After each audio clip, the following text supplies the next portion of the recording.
Tell me when you found out you were in a cult.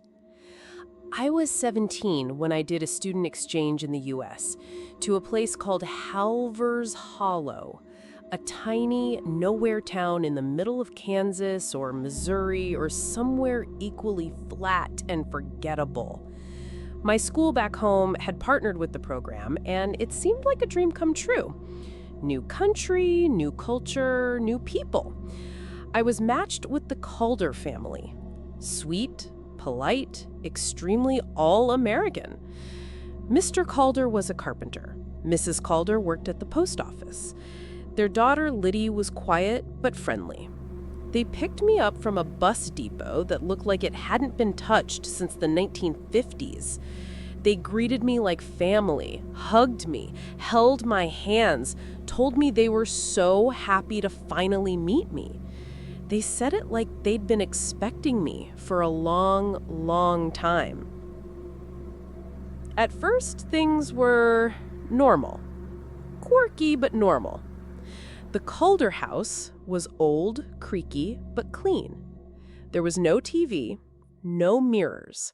Phones had to be left in a wooden drawer in the kitchen by 8 p.m. sharp.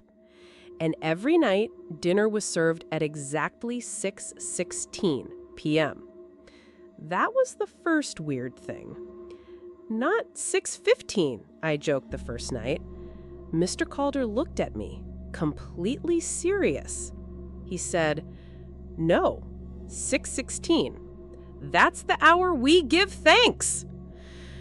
Before eating, we'd hold hands and say in unison, "We return what was borrowed." I asked what it meant once. Liddy just smiled, kind of sadly, and said, "It's tradition." Sundays were different. Instead of church, everyone in town went to something called the gathering. The Calders would dress in plain gray robes, rough, hand-stitched, almost like sackcloth. By my second weekend, there was one folded neatly on my bed. My name was embroidered in a red thread on the collar. The gathering took place in a sagging old barn at the edge of the woods. We walked there in silence. The forest felt wrong, too quiet, like everything was holding its breath. Inside the barn, everyone sat in a perfect circle on the dirt floor and began to hum, a deep, low vibration that crawled into your bones. I wasn't allowed inside at first. I waited with the uninitiated outside, listening. That hum didn't sound human after a while. It felt ancient, like it had been echoing long before any of us were born. After a while, I started to notice other things, smaller patterns, quiet rules, especially with the women in the town. They all wore their hair in very specific ways, not as a fashion choice, more like a code. The younger single women wore their hair waist length, always in a single braid down the back. Married women had their hair wrapped in buns or braided and coiled around the crown like woven halos. But a few had short, jagged hair, hacked off to the neck or shorter. It looked cruel, like it had been cut in punishment, not by choice.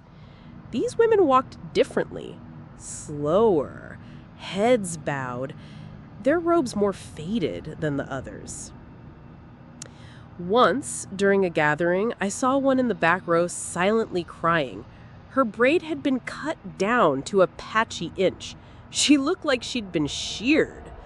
Mrs. Calder leaned in beside me and said softly, "Cleansing begins with humility." I asked Lydia about it one night while we shelled beans on the porch. "What's with the hair?" I asked. "Why does everyone wear it that way?" She hesitated, glanced around. Then she said, "Hair is a record. It remembers your choices. If you're faithful, it grows long. If you're bound, it's woven. If you break the rhythm, They cut the memory out. She looked at me. You don't want them to cut the memory out. It doesn't grow back the same. About a month in, Liddy and I started to bond. Or maybe we were both just tired of pretending. We'd sit on the old grain silo after chores, watching the sun dip behind the trees, our feet dangling over the edge. One night, I was complaining about how weird the local school was, how our math teacher talked about the weight of numbers like it was scripture. Liddy smiled. I always wanted to go to university, she said. Be a teacher. She stared out at the fields like she could see a future that had been erased. When I was 6, I had a real teacher, Ms. Breyer. She wore bright scarves and let us draw on the desks. I wanted to be just like her. There was a pause. But when my parents joined the Hollow, I was 8. They pulled me out of school. I had to learn from the home group with the other kids. No grades, just the ledger, the laws.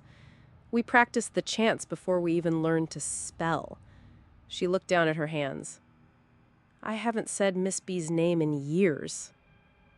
I asked her, do you still want to be a teacher? She smiled again, but not like before. Sometimes I try to remember what that felt like.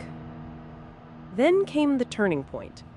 I saw a man walking through the woods behind the Calder house with a heavy canvas sack over his shoulder. Something inside it twitched, struggled, made a sound.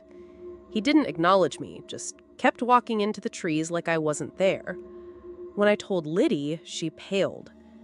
Don't ask questions, she whispered. Just do what they tell you. Don't break the rhythm. I didn't fully understand what she meant until I saw what they did to Jacob Morris. He was 19, a local kid. I had spoken to him once, quiet with sad eyes. They said he had refused the tithe. I was finally allowed inside the barn for what they called an observation. Jacob stood in the center of the circle, barefoot and blindfolded, trembling. They tied him down carefully, tenderly. Mr. Calder kissed him on the forehead. Balance will be restored. Then they began to hum and chant, and something moved in the rafters. Not a person, not an animal, something wrong. Something with too many limbs. I passed out. I woke up in bed. The robe was gone. My phone was missing. My mouth tasted like rust. Liddy was sitting beside me. You weren't supposed to see that yet, she whispered. She handed me the notebook I had seen her burning weeks earlier. Only one page remained. Debt is not always money. Flesh borrows flesh. Blood borrows time. We all return what we borrow. A week later, they told me it was time for my naming. You've been here long enough, said Mrs. Calder. It's time to give something back.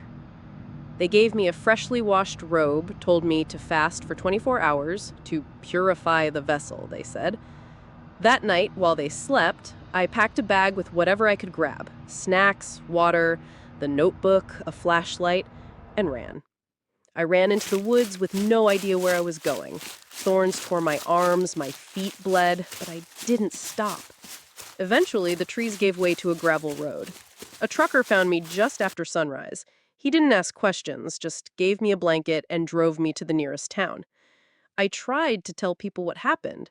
The police chalked it up to a misunderstanding.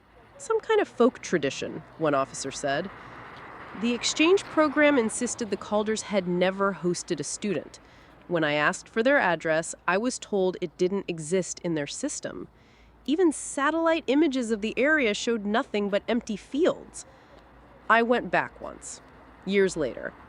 All I found was a dead-end road, overgrown with weeds, a rotted wooden sign half buried in the dirt. The only word still legible was, return. But here's the part that keeps me up at night. Every year, on the anniversary of the naming, I wake up at exactly 6:16 a.m. No alarm, no noise, just awake. And sometimes, without even realizing it, I find myself whispering, "We return what was borrowed," just in case. 9 years passed. I'd moved on, got a decent job in marketing that brought me back to the US. I was visiting a client in Minneapolis when I walked into a small, quiet coffee shop. The bartender turned around and I nearly dropped my drink.